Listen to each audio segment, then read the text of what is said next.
complete industrial economical ecosystem was destroyed, not only directly by the way I told you, but indirectly by destroying the basic iconography of a Bengali Bhadralok, which means you're intellectually very efficient, you're intellectually brilliant, you have a brilliant academic career, and you went to some of the best institutions that Bengal could provide so that we can get the best out of you. That concept was gone.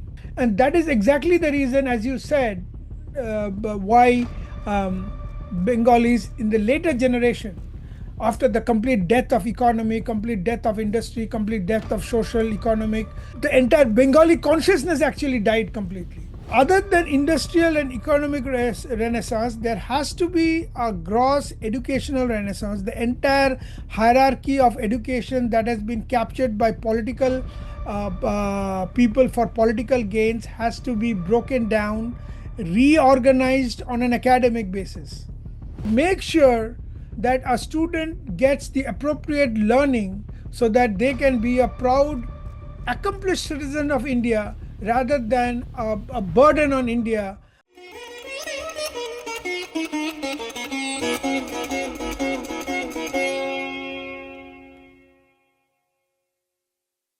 Good evening to everyone. Today we will discuss a very relevant topic. But first of all, before that, we'll just start with the Vedic chanting and then we will start our discussion. Om Sangachadvam Sangbadadvam Sangbhomanam Sijanatam Deva Bhagam Yatha Purve Sanjnana Upasate Samano Mantra Samiti Samani Samanam Manah Sahachityame Sham Samanam Mantramabhimantrayeva Samanena Bahavisha Juhomi Samaniva Akuti Samana Hridayani Bah Samanamastu Vo Mano Yatha Vah Susahasati Om Shanti Shanti Shanti Harihi Om Tat Sat.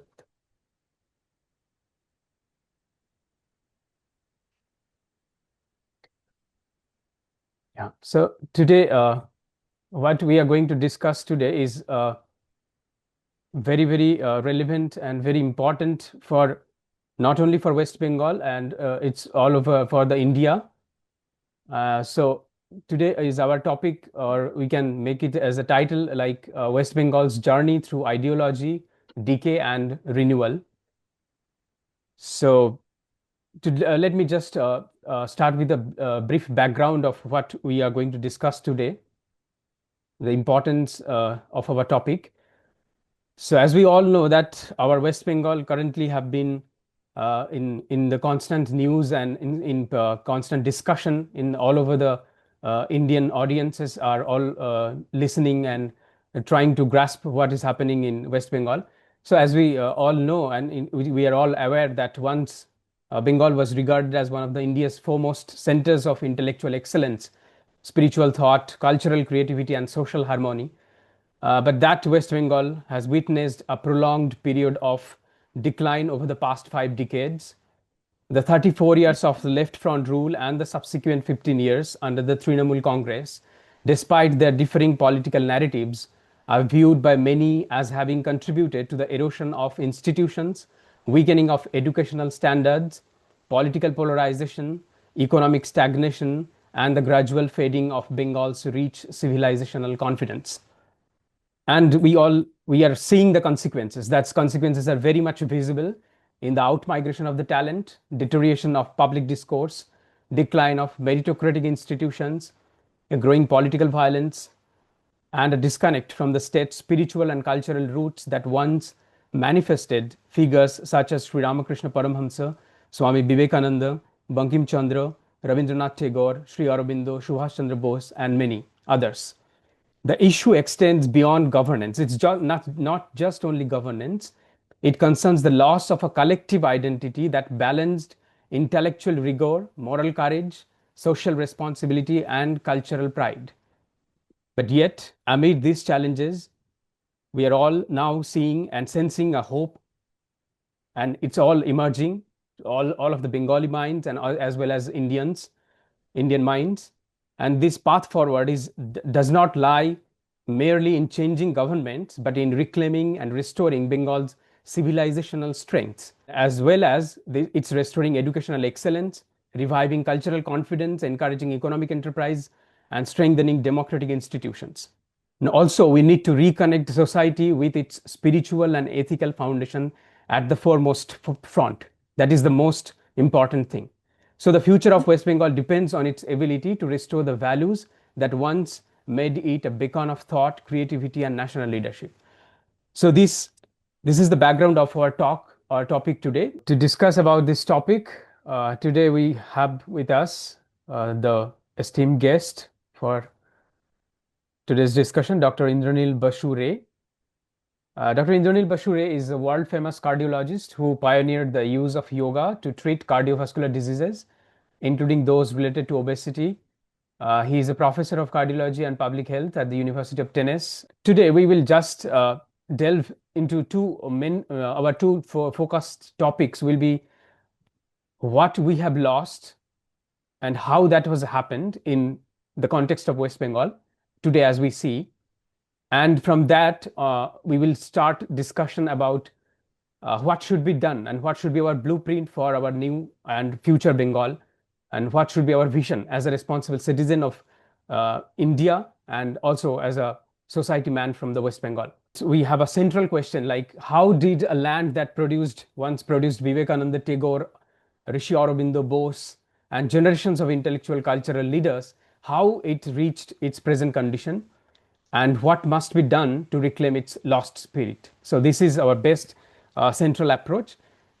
So I will ask Dr. Basu Ray that we should have a map of these things which we have lost. What are the most valuable things which we have lost, and how did that happen? It's not just suddenly it has happened. As we all know, that's the psychological transformation as well as this westernization of the mind. It was all started in the British era by itself. But how the post-independent India and how the post-independent West Bengal politics and society, how that led to happen this situation for today. Yeah, Dr. Ray. Thank you very much for having me. It's a pleasure to be here. It's important to understand after our independence, within a few years, we had a Congress rule, and thereafter, almost for 5 decades, we had the communist ruling and a version of the communist, which is the Trinamool party, whose ideology is as left or sometimes even more left than the communists who ruled Bengal. The way the communists rule in the last 5 decades has had long-term ramification on the very genetics of Bengalis. Let me explain what it means. We all know Bengal is behind in industries, behind economically, Bengal is behind. I sincerely believe if we have a good government like that has come of late, maybe in 5 years Bengal will recover all the lost glory. But what about the basic Bengali potential, Bengali spiritual, Bengali cultural, Bengali socio-economic thought process that was completely stripped off from its basic genes by this long determined effort by the leftist to clean Bengali of all the concepts, the iconography that formed the Bengal. And that iconography actually led to people like Swami Vivekananda, Chaitanya Mahaprabhu, Maharishi Aurobindo. Think of the fertile soil that created such big names. Rabindranath Tagore. So, not only did the left front embed international communist iconography deeply into Kolkata public space, for example, you have Lenin Saroni, Karl Marx Saroni, Ho Chi Minh Saroni, and you had a prominent statue of Lenin, possibly one of the biggest killer in the world. You had picture of Stalin everywhere in every party offices. And nobody, communists never formally repudiated Stalin for having killed so many people. Even people in USSR, that is Khrushchev, did the same. So what did the leftists do? They slowly but in a determined fashion, they couldn't erase Chaitanya Mahaprabhu. They could not erase Vivekananda. So say rebuild the story with these people. Chaitanya Mahaprabhu was typically presented as an anti-caste social reformer who challenged Brahmanical hierarchy. He was not portrayed as the father of the bhakti cult that changes human relationship with God, where the God is the lover and you are in love with God for the betterment of the humanity. So it was completely changed and he was started portrayed in a different way. Why? Because they could not erase Chaitanya Mahaprabhu. They could not erase Vivekananda. So they made him a muscular nationalist. His teachings of Advaita Vedanta was completely erased. Ramakrishna was portrayed as a mystical Hindu guy, and Vivekananda was his principal disciple. That's it. What about Vivekananda's contribution to quantum physics? What about Vivekananda's contribution to how the universe is created? What about his contribution to changing the mindset of Indians after being in the shackles of 800 years of Muslim rule and then 400 years of British rule? All those have been pushed under the carpet because those will make Vivekananda famous. Those are against the communist iconography. Same with Aurobindo.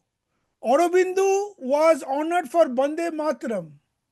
What about his revolutionary work on Gita, his commentaries on Gita, his commentaries on Vedas, his supramental consciousness and unique concept of how human can ascend from being human to being God, which helps the society.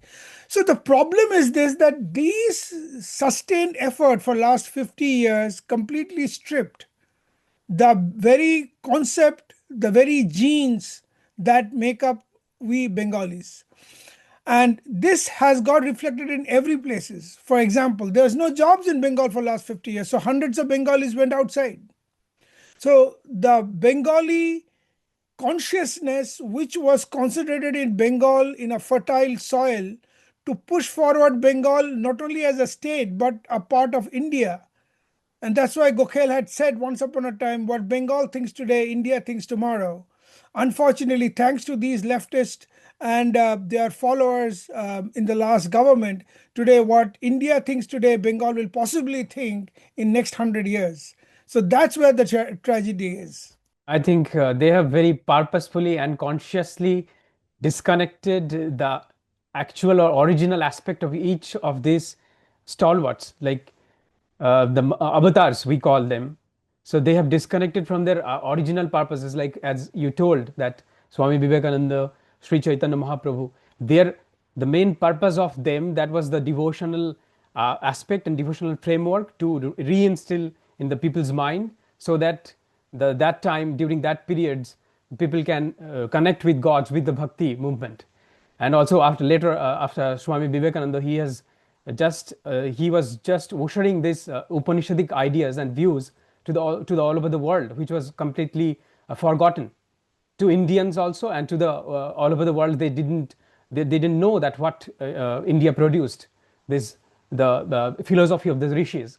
I was just, when I was checking this periods for the post-independent era, like during 1960s to 70s, I think. So that time I saw that there was a presidential rule and all, like very often. So that also raised some questions in my mind, that how did that happen? Like I didn't know about these periods, that there was so much instability, and how did that lead to this destruction and decay of this social fabric and political radicalization? How did that happen? Yeah, so you see, there multiple tactics was used to do this. And the left, as such, is expert in doing three things. What they do is, whenever they come to power, the first thing they do is they need to take care of the masses, which they do initially by doing positive things. So when Jyoti Basu came, he started distributing land to the poor people, and he got favorite overnight. And then next 4 decade was a planned pogrom to kill the dissent, and those who supported them were given large legacy of different things, money and land and everything. What do I mean by that? Those who dissented, they were ruthless. They were jailed. 17 Anandamargi sannyasis were killed in broad daylight because Anandamargi was one of the last organizations that continued to fight the communists. And this is just not an alleged involvement of the CPM. You must know that Amitabh Lala Judicial Commission said that is possibly the course. Now the question is, so you either follow it's my way or the highway. You either follow me. If you do not follow me, I will torture you, I will kill you till you start and you are forced to follow me. So the problem that we faced was that anybody with the slightest notion of upholding India's glorious tradition was considered an enemy. If you said you love the country, then you're enemy. You're not a rationalist. You're a terrorist because you love this country. And so this culture was so much spread that a time came when second and third generation Bengalis who were born and got raised during this communist era, they started thinking this is the truth. Vivekananda and his work has no significance in Bengali life. Bengal is a rationalist, within inverted commas, read it as leftist place where spirituality has no role. So the Bengali ethos completely changed from an intellectual, spiritually ingrained, powerful race to a, within inverted commas, rationalist, internationalist race. Because you have to understand, unlike communism, unlike some of the religion, has got no national boundaries. Communists don't consider themselves part of India. So for them, patriotism is not even a part because they are considered a clan with a particular ideology. So when that got infused into newer and newer generation of Bengalis, the Bengalis started thinking, oh, I am part of international. I am a rationalist. Why should I think Bengal as part of India? Why should I think about the welfare of India? Why should I think welfare of my own state? So this concept came. And this concept got further ingrained because thanks to the economic policies of the left front and the Trinamool government that followed them, there was no jobs in Bengal. So Bengalis with this background had to find a way to fight in international places. Bengalis in India, America. Today in America, we find Bengalis who have come out during the worst time in West Bengal. But they still have a love and help themselves. Whenever you talk about patriotism, it seems that it disturbs them. Why? Because that is the atmosphere where they were born and brought up. They were fed constantly. And that is the biggest positive point of communism. Like as Goebel said, if you tell lies, go on telling lies so much that people will accept your lies as truth. More than Goebel, I think the communist has succeeded in that year. They went on telling lies to such an extent that people started accepting the absolutely wrong concept that they were spreading. So that's how it happened. So you see, there was turmoil. Initially, there was central government, was Congress who didn't care, who looked the other way because they didn't wanted to get Jyoti Basu, who was ruling Bengal, angry. There was absolutely no development in Bengal. There was severe poverty. Even 200, even 100-mile kilometers from Bengal in Sundarban, people were dying due to poverty. So that led to restlessness in the mass, which is normal. And this restlessness was put down with iron hand, leading to more restlessness. So obviously, Bengal went through a complete dark period for the last 5 decades. Yeah, exactly. And later we have seen that also it's reflected in the academic institutions, most importantly, because whenever we see that, and now we talk about this politicization of these academic institutions, like uh, political hub. It has become a political hub. Students without like doing academic activities and nurturing their minds with these fresh ideas of academic excellence, they are just doing street protests and doing this as if they are behaving as a street soldiers for the Communist Party of India. So this I have seen in my own eyes also, that there are many like brilliant students who have just got lost after a like certain peak in their career. They have just lost in this kind of street protests and all sorts of these vandalism activities. So this, and also we have seen that the history from the left perspective, it was completely uh, disconnected from our original versions of history, which we can find out from Jadunath Sarkar, R.C. Majumdar's work. Before the 5 years, 5 years ago, I didn't also know about this their voluminous work, like how much did they work. So they have captured these institutions also to completely erase this like historical perspective, which can regenerate the young minds to their like self identity. So how you see that, how they captured these like institutions? So what the communists did is, first couple of decades, first 10 years was spent by removing all the dissent in all the universities. Each and every senior position in the university, starting from vice-chancellor to even the associate assistant professor level, with filled with communist soldiers, people who believe in communist ideology. So when you start doing that, automatically the very essence of the institution changes. It doesn't matter whether it is presidency, it doesn't matter whether it was Jadavpur. Every institution was completely mauled, and intellectual excellence was replaced by how deeply ideologically you are a leftist. And these people take up. So whenever you do things like this, that you are replacing intellectualism, you are replacing brilliance, you are replacing academic excellence with ideological fervor. Just because somebody is a communist, he becomes a professor. Just because somebody is a communist, he becomes the vice chancellor. Those institutions starts decaying. Now, once they managed to capture the administration of these institutions, then it was pretty easy. The students union, students union which had opposite ideas, they were beaten up. Communist goons came from local parties, TMC goons coming from local party offices used to beat up doctors who had different opinions. They used to beat up university students in Jadavpur. There was fight in Jadavpur over and over again, because students who didn't follow the leftist ideology or were not Trinamool supporters got beaten up. They couldn't even come out in the streets. So there was this constant threat to life.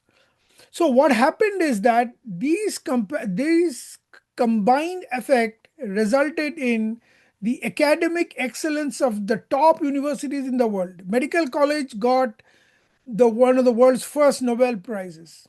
And today Bengal health is in such a bad state that even Bengalis run to south or north or east to get treated. It is a shame. Similarly, Presidency College, where some of the biggest names in the world studied, that has been rendered into, I mean, its skeleton is full of leftist with least with least academic excellence. Their only road to fame was they went out in the street, carried the red flag of communism, and were essentially communist workers. That is only claim to fame of these people. So what do you expect? These big institutions, which once created Nobel laureates, has now been rendered into a mass sort of factory to create newer and newer generation of communists who are anti-Bengal, anti-India, within inverted commas. They feel ashamed to become patriotic, and that sort of chemistry has flourished for the last 50 years. So true. And if we see also from the as you have already touched upon this part, that the out migration of the talents, like from the all perspectives, like this overall degradation has led to such a state, such a uh, situation to all the Bengalis. They're just hopeless. They were just for the last 15 years, they are just, there was too much chaos. So that led to this regime change. But I think there is too much work to do now, because we have always discussed about these things, that what was our past and how this has been lost. But I think we need to focus, and we need to rethink about our narratives as well as our vision for the new Bengal. What should be the vision for the new Bengal, from the educational perspective as well as from this how to uh, industrialize, and also to stop this outmigration of this talent. So this is important to understand, and which people do not understand, is that there are three important reasons why this has happened. Why there is no jobs in India, in Bengal. There is absolutely every young Bengali has to look to other cities of the country or completely come abroad. So this started way back by Nehru, which people don't understand this. In 1956, Nehru did something called Freight Equalization, which means Bengal is sitting. Bengal is sitting on millions and billions of dollars of coal, and that is made Bengal one of the topmost rich economies in the 50s and 60s. So this great natural advantage in coal and iron ore that Bengal had was neutralized by the Freight Equalization policy, which is a Nehru era thing. I mean, Nehru did not like India anyway. I mean, he was unfortunately our first prime minister. A lot of things that he did actually harmed Bengal also. Uh, this was not a left front decision. It was a Congress era central policy that systematically disadvantaged Bengal since 1950s. And in fact, people of the Congress at that time in Bengal, like Bidhan Chandra Rai, um, and other people protested, but that didn't make much of a difference. Then came the left front, particularly Jyoti Basu's contribution on top of these essential structural blows. This deindustrialization was accelerated under Jyoti Basu's Communist Party of India Marxist and the left front government from 1977 to 2011. There were major industry decline. About 60% of engineering firms, jute firms, textile either closed down or they left to better places like West and Southern India. Why? The signature instrument was Gharao. You had labor unions going and beating up the owners, burning their cars, stopping employees to go to job. So no industries wanted to come to Bengal. And for the next 2, 3 decades, the gap increased, whereas Maharashtra and Gujarat became more and more industrialized. So was Tamil Nadu. Bengal, whatever little they had industry, they also left, because why would an industrialist work in a place where there's always threat to his life? The basic concept of having this business in Bengal was to provide job to the Bengalis. But it is the Bengalis themselves, led by Jyoti Basu and his cohorts, who were killing people, killing industrialists, stopping work. There was Gharao, there was malignant labor union, stopping production. So they left. Then the tragedy came with Mamata Banerjee's government. The TMC era had not reversed it. Actually, she made it worse. In the Singur episode in 2018, had Mamata Banerjee allowed Tata Nano's plant there, today Bengal would have been one of India's largest industrial hub, just like Gujarat is. Not only Tata, hundreds of other correlated industry would have come up, and the industrial and economic scenario would have been completely different.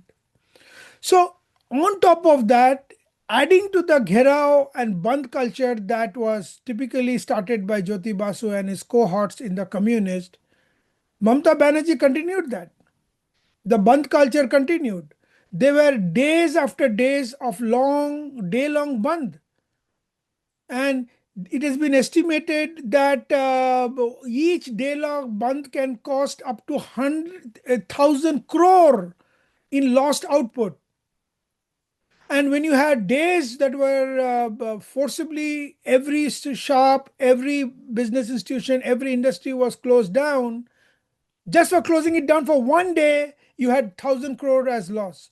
So imagine the economic viability of the industries in Bengal. There's nothing. So they all left. There was nobody. We were in the ruins. This was how it started. Then came the phase where Bengalis, especially talented Bengalis, Bengali professional, started dispersing. What would they do? Young people had no jobs. There was no industry. There was no service industry. There was no manufacturing industry. There was nothing. So they started dispersing, and as you correctly said, they went to Delhi, Bangalore, Mumbai, Hyderabad, and Bangalore particularly absorbed a large, enormous number of Bengali engineers, and they're brilliant engineers from IIT Kharagpur, from Shivpur, from Jadavpur, some of the biggest names. Many went outside. One of their own icon, Amartya Sen, was in Harvard. Then we had Abhijit Banerjee, who was in MIT. So, I mean, name it. There are people who either went to other parts of the country or completely left the country and came abroad, and they made big names there. So, imagine today if we had Amartya Sen's, Abhijit Banerjee's, Pranab Bardhon's, Partho Dasgupta's, and all these extraordinary figures in Bengal. Where would have Bengal gone today?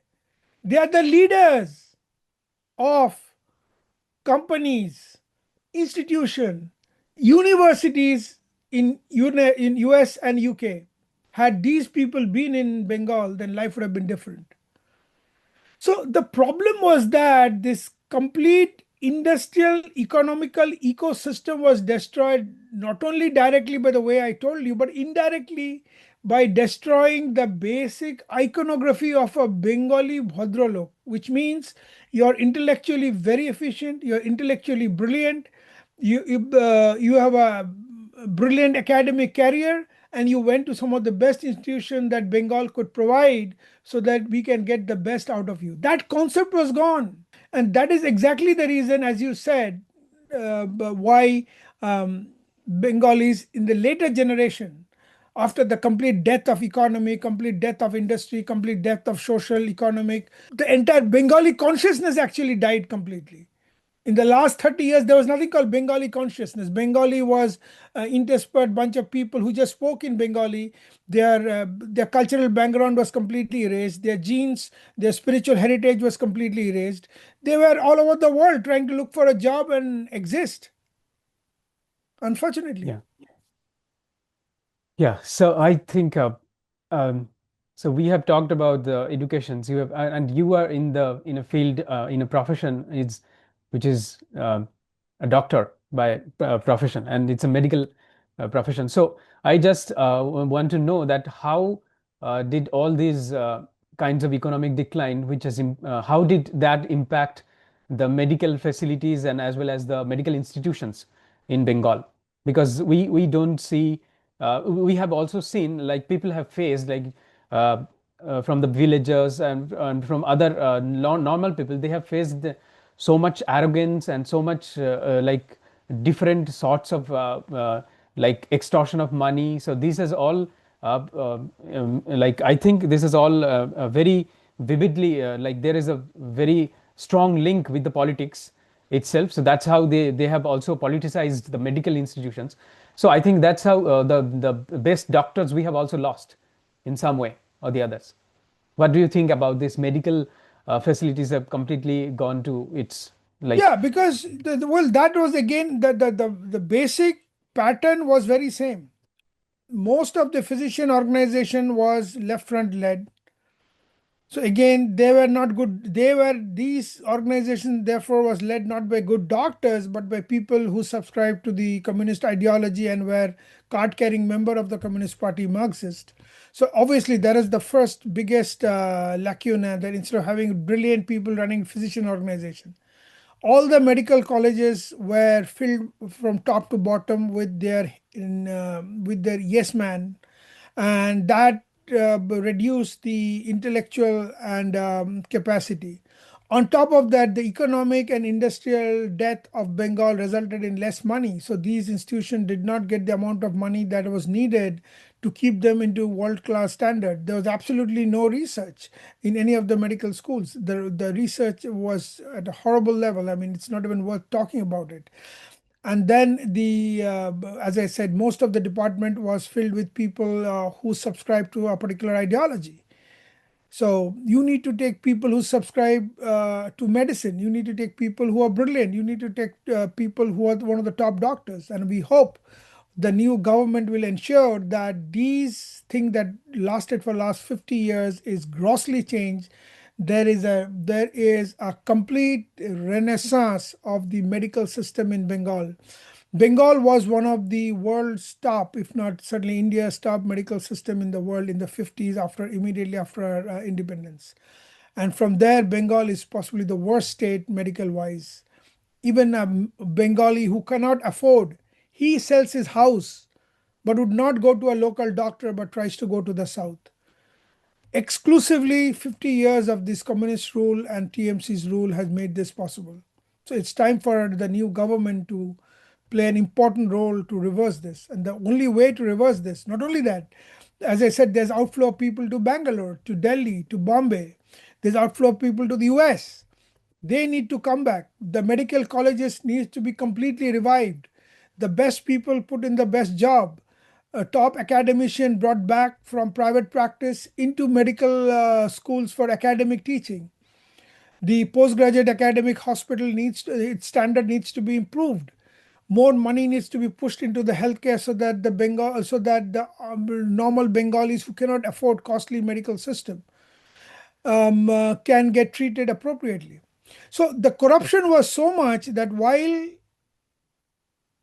government hospitals were getting killed, private hospitals were coming up and they were making money because they continued to fund the coffers of these political parties. At the cost of who?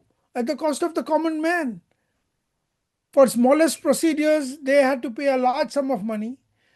Some of these private institutions had absolutely no qualms in taking money from people without providing their service. Of course, medical is costly. So if you provide service, you have the right to take money.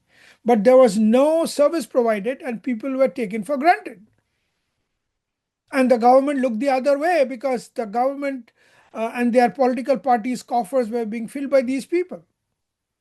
So exactly. So just like any other field, I think the health is worst because if you have a bad health, you're affecting each and every person in your community, especially Bengal, where there are hundreds and millions of people below the poverty line, thanks to the governments that Bengal had for the last 50 years. Imagine their plight. There are people who died at home because they could not get medical service. People were selling false vaccines. How can you do that? That means imagine the police, imagine the administration that a senior person is selling false vaccine, taking money for that. I haven't heard that happening in African jungles also, leave alone in any part of India.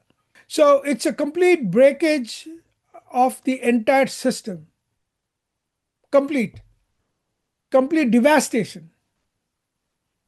I do not have any more adjectives in English language to explain how bad the situation is.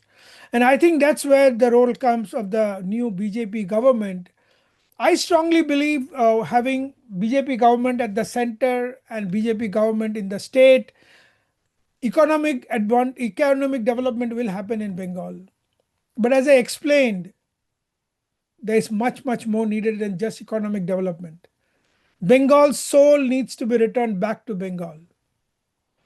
Ramakrishna, Yes. Vivekananda, Chaitanya, Prabhupada, Lahiri Mahashaya, they should be returned in their original avatar form, not falsified, lies told about them, misspelled, should be brought down there. Yes, exactly. I think with the government itself, we as a responsible citizen, we also have to play a big role, huge role for our society as a whole, to how to uplift this society as a whole. So, what do you think about like uh, to mm, to raise our society from like our cultural heritage and from the spiritual perspectives? uh, because that is the backbone of this land and also of as a whole India. As Swamiji pointed out, that it's a Punna Bhumi, so it's until and unless we connect with our dharma, we connect with the spiritual root, that's not possible. So what I think we need to have a vision for these educational reforms, like reforms in the education sector, and that should be the foremost uh, priority for the new government, as well as for the as a responsible citizen for individual citizens. We have also, we need to play a role. So how do you think that this, how should we approach for these educational reforms in schools, colleges and universities to take So it for forward? Yeah. so yes, that's a very, very good question. The couple of things that needs to be done with immediate. For example, Bande Matram was started in all the schools, but that's a very, very small part. People will go and read Bande Matram, then go home and then say being a patriotic person is negative. So the disease is much core. Like if you have a cancer in the leg, you pour some acid on the cancer cell will die and then come back again. You have to chop off the whole leg. So there is job of both the government and the common people. First of all, the education system needs to be completely changed. All the books, Bengali books for school, colleges need to be reviewed and revived. We cannot have 5 pages of Aurangzeb and half a page of Vivekananda. We cannot have half page of Stalin, the largest killer, or lies told about him and his greatness, and Chaitanya Mahaprabhu getting 2 lines in our books. That's number one. So there has to be a radical change in all the textbooks in Bengal. There has to be radical change in the taking professors, vice-chancellors of all the universities.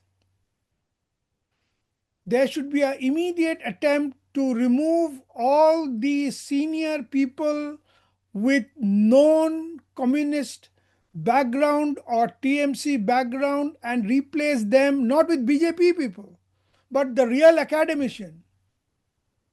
And that's where I think the difference will make. They should be real academician. Promotion should be given not because how many times you went into a public march taking the communist red flag or TMC's red flag, TMC's green flag, but based on what is your academic credit, what is your contribution to teaching. Union should be banned. Political union should be banned from all universities and higher education sector. All political union. There should be a student union which will be non-political. The job of the student union is to fight for student right, not to fight for CPM or TMC. So all political unions inside medical schools, inside engineering colleges, inside institutions like IITs, presidency should be completely banned. And anybody fermenting trouble in the name of politics should be adequately held. So the police structure, the law and order structure should be made better so that these elements which are there to create trouble, because they ruled for 50 years, they are not going to give up their power overnight. So the new government has to take steps. Once the ministers come into taking offices, BJP has lots to do. We didn't lose 50 years, my friend. We lost more than 2 centuries thanks to the negative policies that we faced for the last 50 years. As far as normal person is concerned, yes, government cannot do everything. If you see in any place any opportunity not being given because of political consideration, you need to complain about it. Human being, when they come as a community, they have a lot of power. And that power, for the first time, can be used by the common man, because hopefully this is going to be their own government, so that to make Bengal better. And maybe once we get back jobs, once we get hospitals working better, once we have universities working better, you'll have reverse brain drain. Many places like Gujarat, Maharashtra have started getting reverse brain drain. And we will have that in Bengal too. but people need to be given opportunities, and this is how they need to be given opportunities. So other than industrial and economic renaissance, there has to be a gross educational renaissance. The entire hierarchy of education that has been captured by political people for political gains has to be broken down, reorganized on an academic basis. And this is a difficult process, but has to be done if we need to take back Bengal to its original glory. That's for sure. And also, I was just trying to think about that. Uh, how should we this? You have talked about the teacher recruitment and like fair academic people, fair academic activities, and as well as the intellectual minds should be put into the best positions, whichever is available. So I think as we have that framework already because Swami Vivekananda in his uh, My Idea of Education, the book, which he has like talked about this education in many aspects all over his lectures. So it was so in that book, if we see that there is already a framework and that is the framework for all the RK mission schools as we see that they run these model schools. So as a as a medicine practitioners as well as these yoga practitioners and meditation you are doing for many years. So I will just like you can briefly touch upon this how we should inculcate our young minds about these our spiritual activities, like how we should how we can include that into our school activities, like maybe it's a day boarding or we can start some new run schools which can be a model school based on the Swami Vivekananda's idea, because we have seen that there are many monks who are available to take up this job, because Swamiji was there to produce this kind of man that he told that we need 100 such men, and then whole India will be raised up. So I think this from the educational perspective we need to inculcate the young minds and young generations the spiritual connections we need to build up. So how much is it feasible? It's uh, absolutely yeah, feasible because the overall of education in Bengal should start from the primary school level. So there should be more government school. Government school is basically a sham in Bengal today because they don't do anything. They don't have basic infrastructure also to teach. So we need to create schools where not only the syllabus is changed, but having teachers who are not taken because they paid to some political person. As you know, crores of rupees was taken for recruiting teachers in the last government. That's what the news is telling us. I don't know how much of that is true. Possibly that is true. So that needs to be changed. Second thing is the students are the formative years of a person's life. So if you start with early morning prayers, early morning Bande Matram, early morning Saraswati mantra, have teachers who could be monk, doesn't have to be monk, can be normal people who are grounded in spirituality to yeah, be the teachers. And then understand also that India with 10,000 years of knowledge base has lot to offer to the Western world. Today, all the top technological company in the world is run by Indians in the US. So, so it is possible that we can reach these heights back in Bengal if we can completely overhaul and start a system of schools and run by the government or a body that is overlooked by the government. It could be run by some private institutions also, whose or a non-profit whose aim is not to make money, whose aim is not to change people's religion, whose aim is to get the best of these kids so that they are brilliant citizens and country loving patriotic citizens of India in the past. So I mean, there are many examples. There is Ekal Vidyalaya has schools, Ramakrishna Mission has schools. There are hundreds of young schools, young children who are treated. If you go to Benares, if you go to Ayodhya, there is beautiful school in Mayapur. There are schools in Mathura. So there is no lack of examples,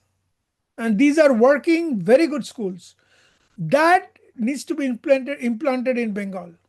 And all other no other private school in the name of religion has to be brought under control. The reason is very simple.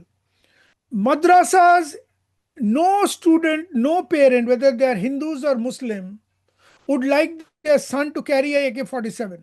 They would like their son to be doctors. They like their son to be engineers. So every madrasa should be teaching all the sciences, STEM, what we call in America STEM, STEM, science subjects, so that those children can also become top doctors, rather than teaching them only religious text and pushing them into abnormal behavior patterns. It is very important that state should play a role not on part of any religion, on a neutral basis, but make sure that a student gets the appropriate learning so that they can be a proud, accomplished citizen of India, rather than a burden on India in every other sense of the term.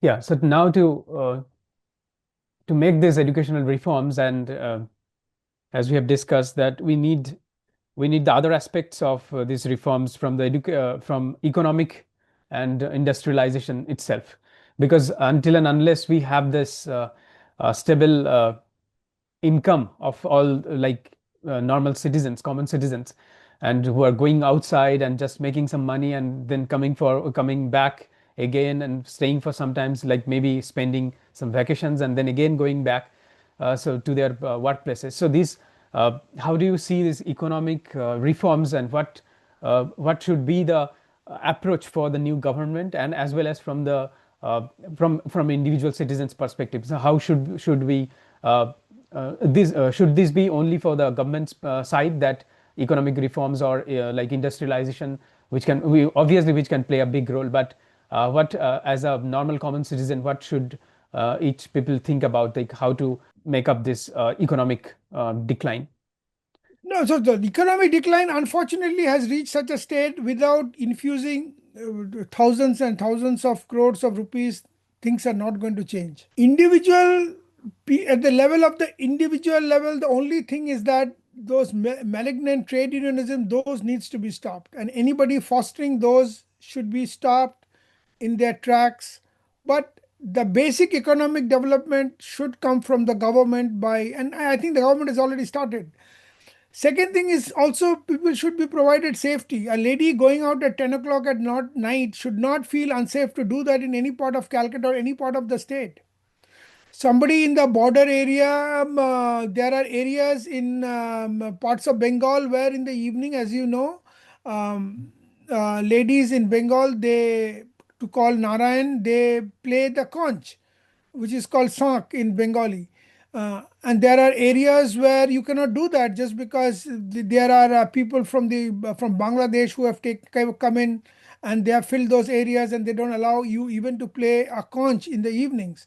So those lawlessness should be stopped immediately, and I think the government has done a great job trying to fence the border completely, so that and elements who are already inside have already started running back. But the general industrialization should come to an economic policy like what the central government has done, what the Gujarat government has done, what the Maharashtra government has done, even UP has done. UP was one of the most backward state in the country. Today, UP is having the world's largest airport. UP is going to make India's first large planes, tanks, name it. So yes, that infusion has to come from the government, large funding, basic infrastructure like railway, roads. I mean, even the metro rail in Calcutta has India's first metro rail. Multiple metro rails were completed all over the country. Calcutta's metro rail is still remaining incomplete thanks to people like Mamata Banerjee who didn't provide the infrastructure needed. So those needs to be completed. So once you bring in infrastructure, once you bring in industry, I think development will automatically take place. But in the social, cultural, and educational space, I think a large amount of effort needs to be given to reverse back the damage that has been created in the last 50 years. Yeah, exactly. That metro part is a shock actually, because it started the for the very first time it started if we compare with the other cities, other metro cities now.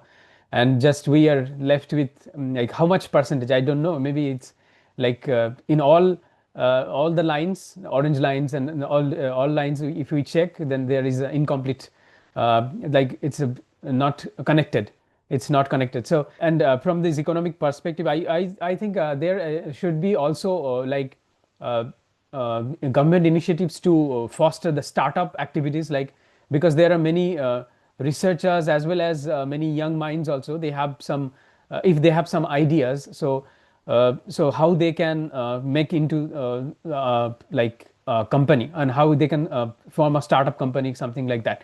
So that kind of ideas should also be supported by the government itself. Yeah, what's the government start once there's economic development, you think they will be funding? You see, India possibly has one of the largest number of unicorns already. The entire concept Hmm. of startup started in India after the BJP government came in Delhi. Before that, there was no concept of startup. Startup only happened in the US. Now India is having one of the biggest numbers of unicorns. So, and I think that fever will touch Bengal also once there is economic development. But yes, there is much more. I mean, university professors are paid 10 times more than they used to pay in the 60s and 70s. That needs to happen in Bengal also, both at the state government level. In the federal level, national level, they are already paid in the national scheme, but in the state government level also. So that real brilliant people can be teachers. You are a teacher because you didn't get job anywhere and you worked for the Communist Party, so you get a teaching post, so you become a professor in a university. That should not happen. You get a teaching job because of your academic accomplishment, and accordingly you need to be paid. You should not feel that okay, because I was brilliant, I wanted to go to teaching, so I am paid less than somebody who's going to a corporate job. No, that should not be the. You should be paid accordingly, because it takes a good teacher, multiple hundreds of good teachers, to create thousands of good students that will develop the country. And absolutely, there should be more funding for research. There will be more funding for corporates. There should be more funding for startup, which will automatically come when there is economic development. If we have a powerful finance minister who can do these things, and BJP has shown some of these at the national level. So they don't have to create a new story. All they have to do is copy and paste in Bengal, and then Bengal will develop. All of our hope, and also like a lot of work needs to be done. End our discussion, we are nearing towards the end, so I will just briefly want to know that how you think the future medical facilities in Bengal, in from the from your background, like you doing meditations and you are inculcating these things into for cardiac treatments. So how do you think that what uh, should be done from the government perspective as well as from the doctors? Because yeah, one of the things I was just trying to mention that is there any Ayurvedic activities or these yoga meditation like amalgamation with the modern medicine in Bengal right now? No, And I don't think so. There is not oh, much. There is not much. So actually, what has happened is, what needs to happen is, you need to have a health ministry both at the Ayush level and the modern medicine level. So you have to understand that the cardiovascular disease is the largest killer in the world as well as in India. India has the maximum number of hypertension, diabetes. So millions are going to die from cardiovascular disease. And that is going to be a big economic strain unless the government takes active step. Bengal already has the largest number of pacemaker being put in because of different reasons. So a couple of things need to be done. One is, obviously we need to have super specialty hospital at an affordable price. Number one, that can provide world level care. All the medical colleges need to be completely revamped. Newer medical colleges made based on international standard, where people can learn medicine and practice medicine in the state. Special privileges should be given to doctors who are willing to stay in the state and practice in the state. There should not be punishment posting. Okay, you're not a supporter of CPM, so I'll send you to North Bengal. Or you're not a supporter of Trinamool Congress, so I'll send you to Sundarban. No. People, all these places should be connected, so that there's no place in Bengal where if you are posted, it becomes a punishment posting. Because the punishment is not because of you being posted there. I have friends who worked in some of these places where they don't even have a medicine. So when you're seeing patient, what can you give this poor patient? Nothing. So what's the use of sending you there? They are sending you there so that they can punish you. It's like a gulag. Bengal medicine has become like a gulag in Russia. You are anti-Stalin, you are anti-Lenin, you will be sent to gulag. So if you are anti-CPM, if you are anti-Trinamool, you will be sent to North Bengal. North Bengal is one of the most fertile place in the world, and that can be massively developed by starting AIMS there. The existing North Bengal Medical College is in shambles. That can be made much better. So all these things need immediate attention and got better. Even private hospitals should be brought under strict rules so that they follow the norms and standard of practice. And then you will see there will be development. So new medical colleges, existing medical colleges should be revamped. Starting government should fund super specialty cardiovascular institute, because cardiovascular is going to be the largest killer in Bengal in the next 50 years, just like it is all over the world. And as economy increases, cardiovascular will be the even bigger killer, because in America, twice the people die out of cardiovascular disease than cancer, because when you have economic prosperity, people tend to have more cardiovascular disease. So all these planning needs to be done, and appropriate planning will make sure that the medical field is improved and general health is improved. If general health is improved, economy will be improved, because when you spend tons and tons of crores of rupees for health reasons, like fighting epidemic, fighting hypertension, fighting blood pressures, then it becomes a problem. So this is as far as modern medicine goes. Similarly, there should be Ayush department. Every medical college should have Ayush department, where there should be teaching in Ayurveda, there should be teaching in yoga, they'll be teaching in meditation, so that this is science, this is not voodoo. But today it has become voodoo in Bengal, because there is no scientific teaching on these things. See the number of Ayurvedic colleges in Bengal and compare that to Karnataka or Gujarat. How many top universities are there which teach only yoga, Ayurveda? None. At the level you see in Gujarat or in Karnataka. So that needs to be reversed. So there has to be an Ayush department which will foster all these thoughts. Yeah, exactly. And that's all our hope in all aspects, like, because it's not about only about education, or it's not a single-handed thing, like only economy, only education and industrialization, as well as medical health facilities, law and order. So it's all need to be re-energized and rethink and renewed. Like, we need to restore our first we need to restore our spiritual roots, and then from that, I think the flow will start, as well as the government will is taking initiative. That's a very good and positive thing for us. So I think we said that the story of Bengal is not merely this story of decline, because we have seen it in the past times also, like it goes again to raise up. And so it's a story of a civilization that must decide whether it will continue living on memories of greatness and romanticizing about that at a glorious past and only discussing about that, or rediscover and restore their values that created that greatness in the first place. So this today is our end of the discussion with Dr. Basu Ray, and we have tried to touch upon many things, many topics, very briefly. A very great privilege to invite Dr. Ray for this discussion, because he has been a global thinker, lead thinker for this from these different perspectives, not from only from the medical perspectives. And so that's how we as a common citizen, as a educated persons, as well as the non-educated persons, we all have a very we will have to behave in a very responsible way. Not just the government changing is can done things for us, and we need to work a lot. We need to work a lot in all aspects and all fields, so that we can gradually we can change this mind setups, and then we can think about a very great positive future for the Bengal. So thank you very much again, Thank you. Dr. Ray.